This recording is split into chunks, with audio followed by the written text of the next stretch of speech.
Okay. Up next is Jonathan YAARI, and he is the co-founder and CEO of AppSide, which is the first app and social game marketplace for gesture-controlled games. He's going to talk about the gesture-controlled game industry and what a big impact it's making on social and casual games these days. Thank you. So, good afternoon, everybody. My name is Jonathan YAARI, and as was introduced already, I would spare you the other details. I'm not here to talk about social and actually about the mobile world or social and Facebook. I'm here to talk about what's going on in your living room and what you're actually going to see and what you should expect to see in your living room in this year and in the next years to come. Just to set up the scene, I would say, if you look at that slide, you would see actually all the players which are today looking to achieve, I would say, a dominant or leading position in your living room. Up at the bottom, you would see the consumer electronic manufacturers, whether those are actually the smart TV manufacturers, which are in the middle, or the computing giants, the IT giants such as Asus and Lenovo, or set-top boxes like Huawei and Acer. And at the right of that part, you would see Apple and Microsoft, which are obviously part of this overall domain. All of them, the common denominator for all of them is that they are actually trying to differentiate their own offerings. And the way they can differentiate their offerings is by providing you with a better user experience, a very fun and compelling one, as well as content. So they are all trying to build and to leverage either to build new ecosystems or to leverage their existing ecosystems.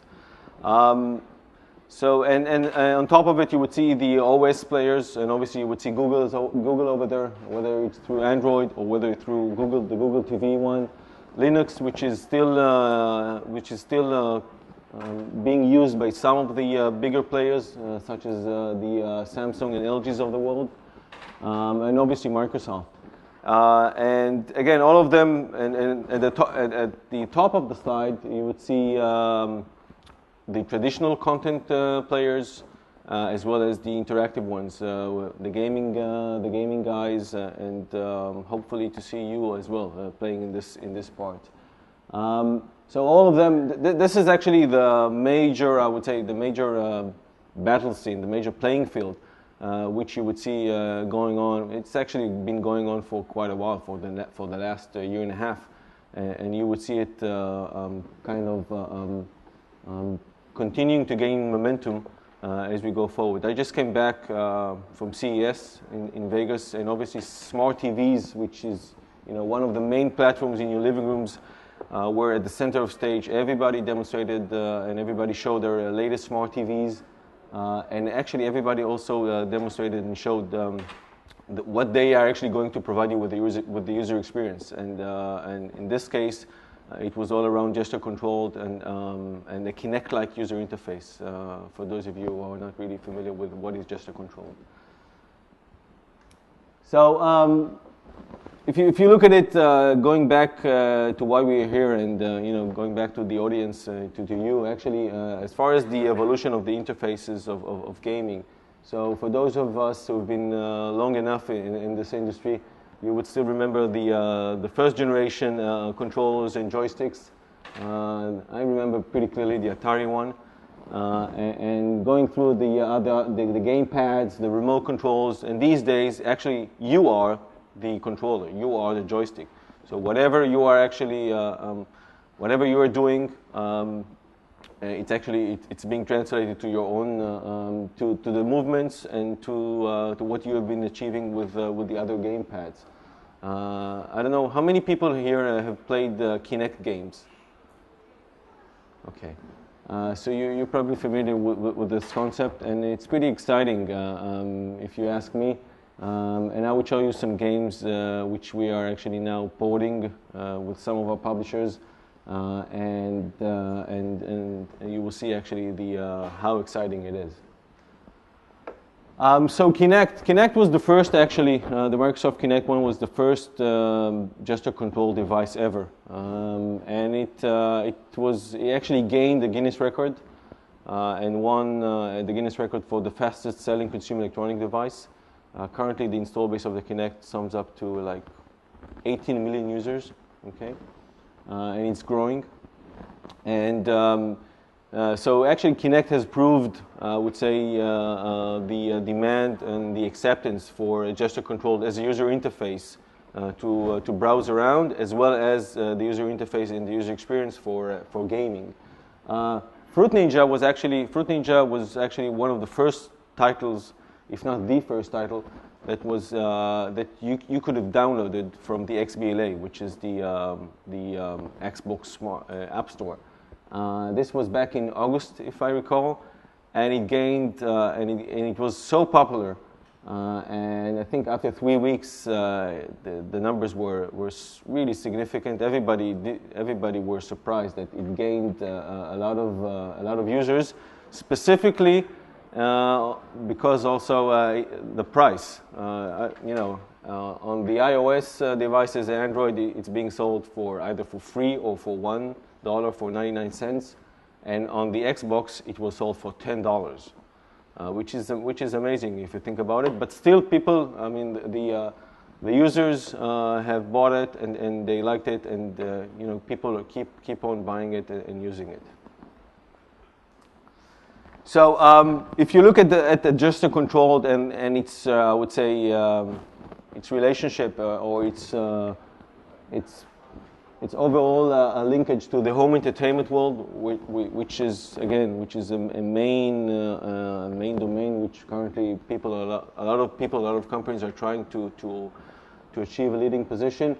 The overlap there between gesture control and home entertainment is actually the Kinect. There are a lot of other systems and segments, market segments, which gesture control is being used for. All kinds of digital signage kind of applications, and also in hospitals and so on.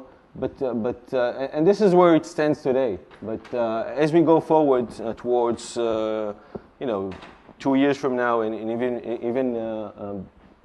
even further than that, gesture control is expected to be a major part, or the interface of choice in your living room. This is why we believe, and a lot of others believe, that gesture control is actually the user experience, and applications / games are going to be a major differentiating factor in the evolution of the digital household entertainment market.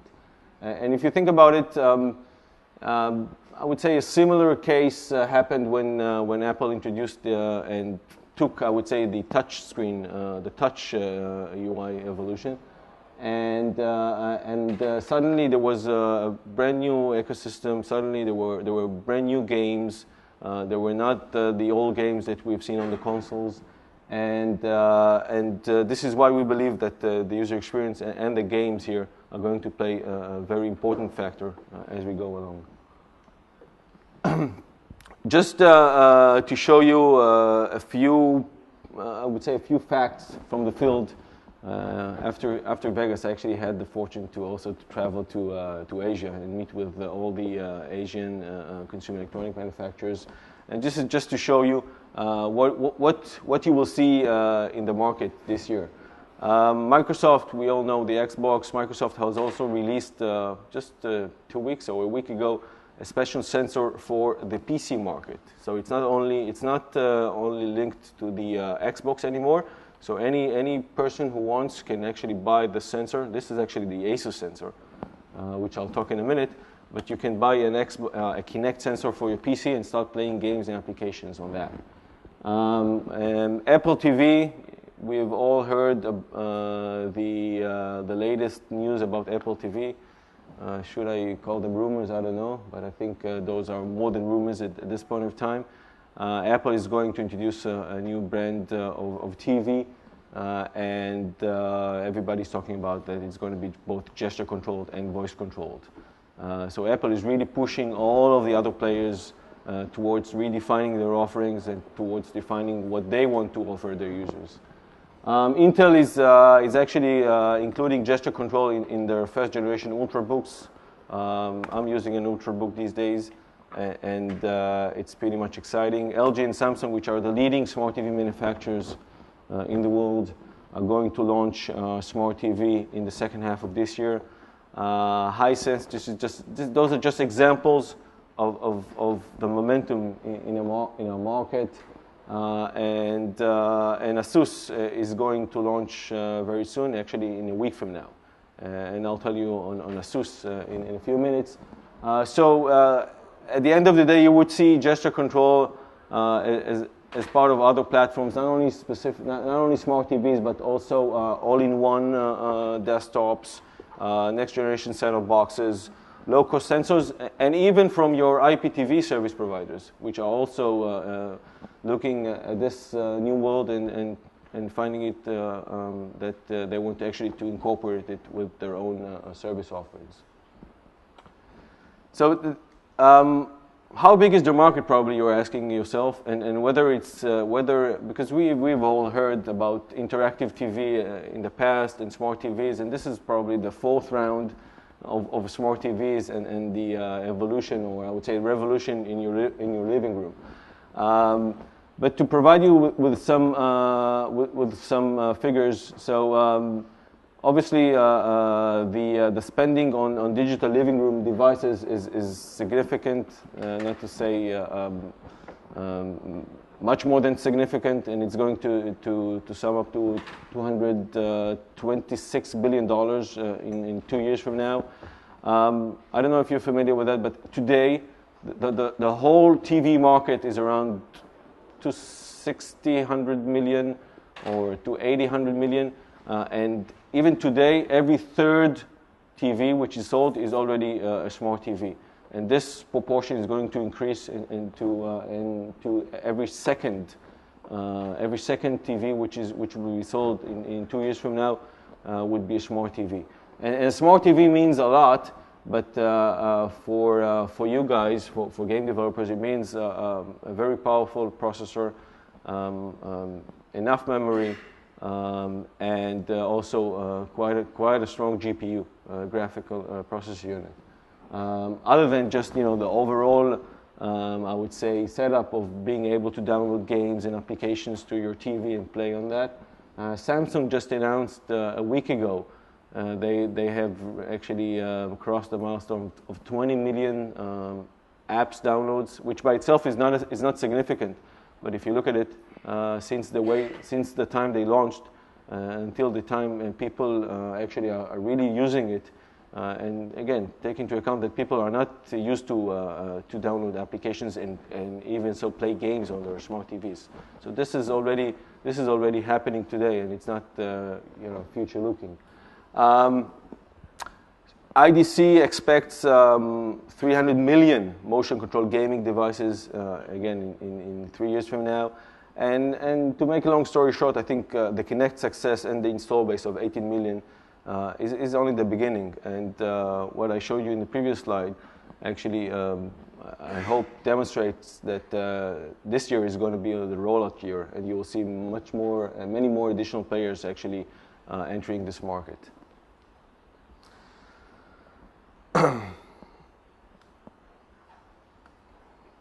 So what is AppSide, and what is AppSide providing to you and to the other players in this ecosystem? So we are the first marketplace for gesture control entertainment, and we provide a marketplace to consumer electronic hardware manufacturers. We are an OpenAI founding member. OpenAI is a developer community which I encourage you to join.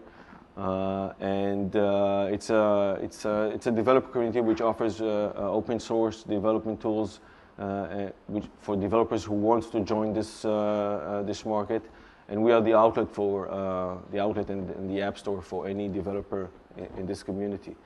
We provide a private level service for all of those consumer electronic manufacturers you saw in my previous slides. And service providers, and it's actually a pre-installed on-device app store, which is branded as the hardware manufacturer, and it's typically the only app store which exists on the device, whether it's a smart TV, set-top box, or anything else. What we are offering our distribution partners, which are those consumer electronic hardware manufacturers. We're offering them obviously a full set of starting from the user experience, going through the games and apps catalogs, the developer community, which they really want, again, for their own sake, to differentiate their own offerings. We are actually providing the store management layer, the App Store business platform, etc., etc. So it's an A to Z, I would say, ecosystem in a box, if you will.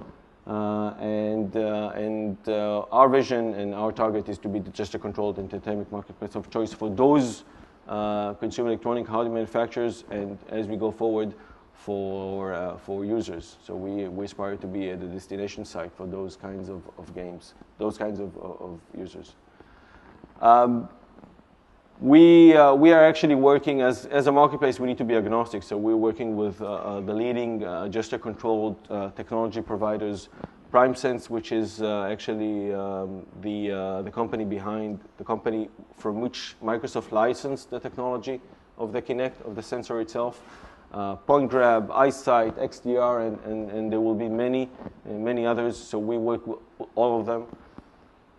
And as far as developers, I have to say that when we started more than a year ago, there was a fair amount of skepticism around the table when we approached the big publishers, but as well as the small ones, because the install base wasn't there, and also it was not clear that this market will take off.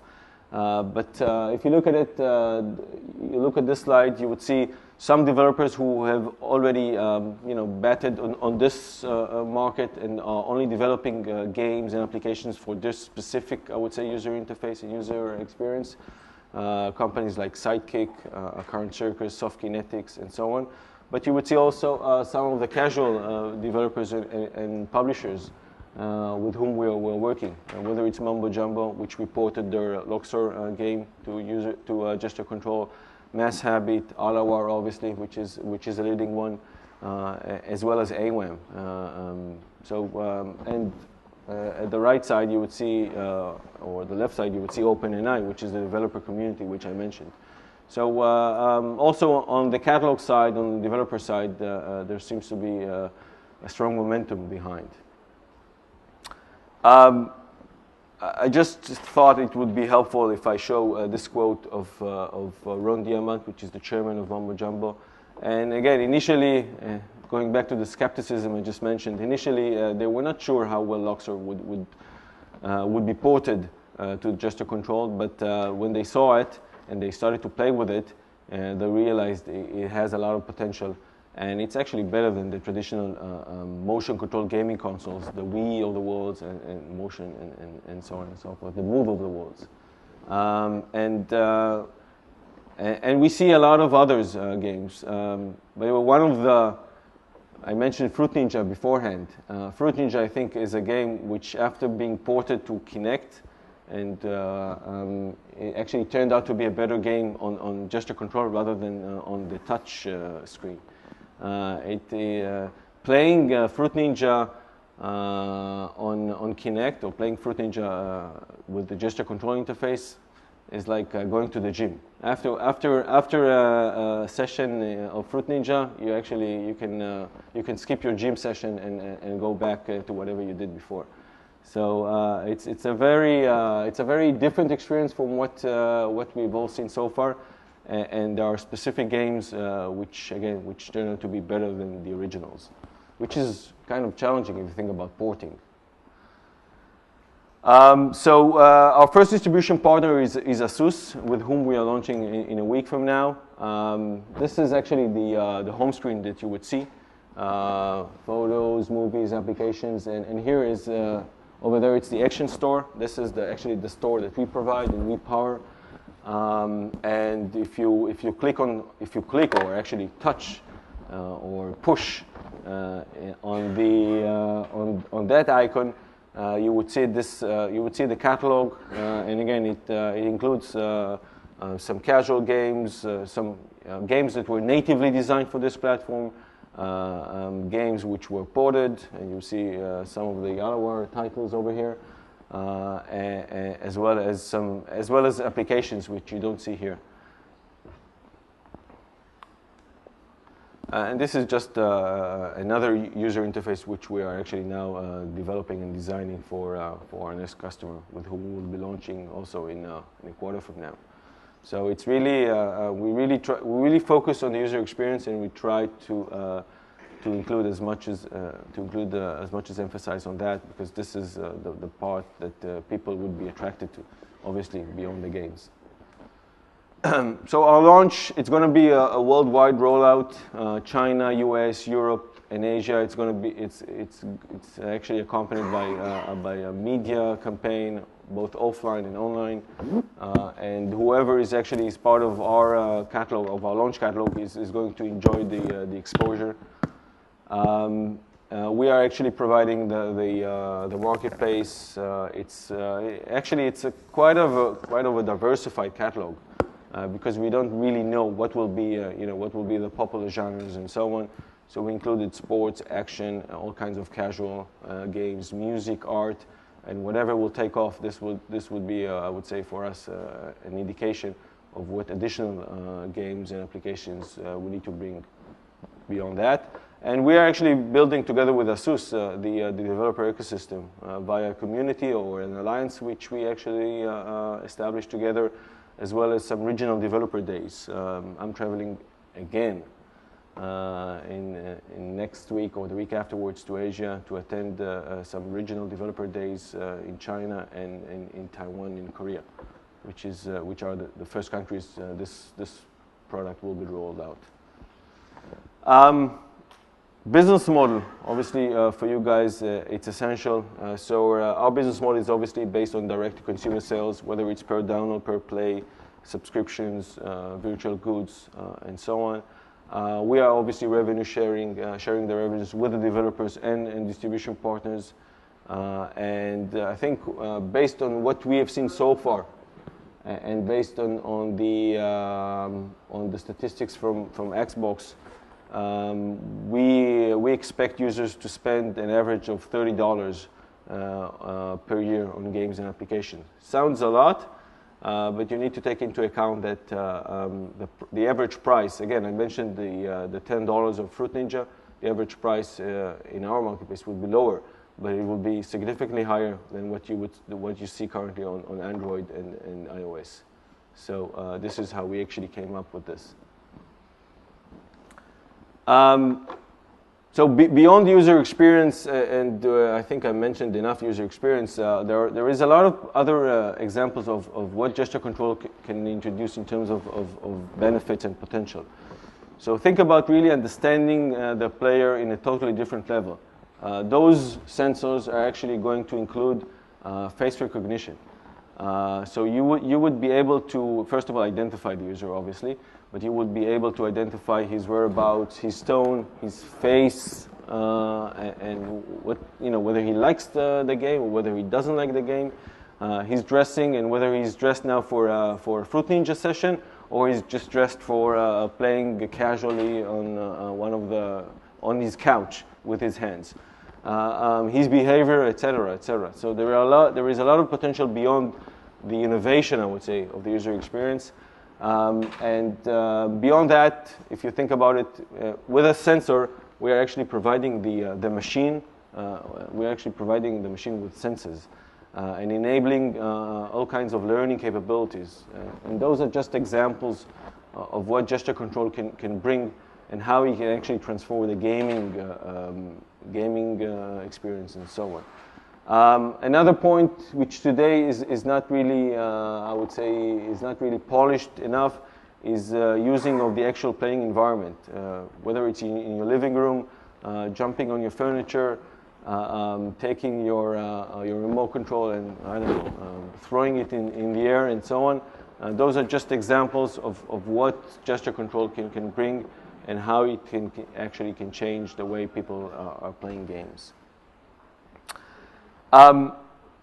we went through, also, since we are actually now introducing our catalog, I wanted to share with you some lessons learned and some basic guidelines if you are interested in developing for this exciting market. So gesture is a new language, if you think about it. There is no control standards. You don't need, it's not really clear which, on a gamepad, it's quite clear which button are you pushing to fire or to do whatever. On gesture, there isn't any. And this is a challenge these days. And my advice to you, if you are going to develop some games for that, is to really try and humanize the behavior and try to simplify. And even to some extent predict the player behavior. Don't invent non-realistic gestures. We went through a couple of these and failed, together with our porting partners and together with some developers. Also, the developers understood afterwards that it's not really. They need really to see how they are actually mimicking the real life situations. So this is as far as that.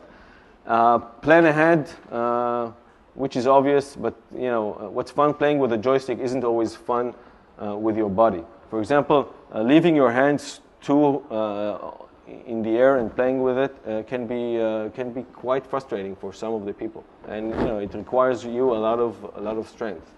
So focus on more of the fun part. Gesture enables and empower the player. And again, Fruit Ninja is a good example in this case. How everything is faster. The players feel stronger, and he feels like he's like the best ninja in the world. Again, use real-life gestures. Every gesture which is not a real-life one actually means that you need to teach the player a new set of skills, which he is not used to that, obviously. Compensate for no physical feedback. This is obvious or not, but since you don't have the feedback, you're not using a gamepad or anything else, or you're not using a mouse and so on. You need to think about actually taking the visual and sound feedback to a different level, to some extent even to exaggerate with it, so that the user would feel he's actually playing and he's living, I would say, the game. Gesture limitations. When we started to port one of our games, specifically Star Defender, it's a keyboard and mouse game which you need to push to fire, and you need to move in between. It's like a Space Invaders kind of a game, and we actually realized that multitasking, which in this case the example is different, but multitasking is quite difficult with gestures. So we actually automated the firing action. So the player just needs to scroll and move around with his gestures, and maybe with a gesture like that, actually firing special missiles and so on. But actions need to be automated. And last but not least, experiment. Again, as a new user experience and as a new language, your assumptions, what will work, would not be always right. So, and again, I mentioned a couple of examples here, and we are here overall. If you sum up this slide, there are some guidelines and lessons learned you need to take into account, and we are here to help you with that. So, just to summarize. What I wanted to share with you in this session, smart TVs are really going mass market already this year. The gesture control living room is also expected, and we see the early signs of that already now, and it's going to be a reality this year already. So make sure you are prepared and make sure you look at it as your next market. The market potential is significant, and I would even say that it's a unique opportunity to become an early leader in an untapped market. There aren't a lot of developers and game developers and publishers who have already identified that, and that's quite clear why, because of the lack of the install base so far. But given the momentum, we really see and really expect a lot of others to join and to jump on board. And for every developer who wants to be part of that, that's an opportunity to become an early leader. Porting and adapting your games is easy. It's not. We will be in GDC also in next month, and we will actually, for whoever is interested, we will provide you with some very short demonstration of how you can actually take your existing game and port it. It's easy, but it requires planning ahead. I provided some lessons learned and basic guidelines, what needs to be taken into account. And to ensure a successful game, which is both compelling and fun, we offer you, for the developers who wants to port it themselves and wants to gain hands-on experience with that, we offer you a toolbox, which is a combination of use cases, success stories, some guidelines, UI, user experience, and technical guidelines, as well as best practices. And for others who still want, I would say, access to this market, who want to take part in this, we offer you porting partners. So there are a lot of, not a lot, but there are a few studios who've been porting the AAA titles to Kinect for the biggest publishers. So they have gained a lot of experience. We're working with them, and they can help you to port your games, and you can actually leverage their own experience and focus and expertise in this case. Yeah, that's about it. I invite you really to take a look at our site and the OpenAI developer community, and to approach us with whatever questions you have. And if you have now questions, that will be also a good timing to ask. We have time for one question. One question. Yeah, go ahead. Can you say a few words about when you want to develop, report again about the technology development, and if there's any standards emerging between different sort of television manufacturers? The standards are not yet in place, I would say, but there are some common tools which you can use. Again, it really varies between the kind of a sensor which is being used, the sensor technology, the operating system, and so on. But again, as part of what we're offering our developers and our partners, we're offering them the toolbox and the technical guidelines of how to simplify their lives. There aren't any standards per se yet, but I think you would see the de facto standard actually being established very soon. Thank you very much.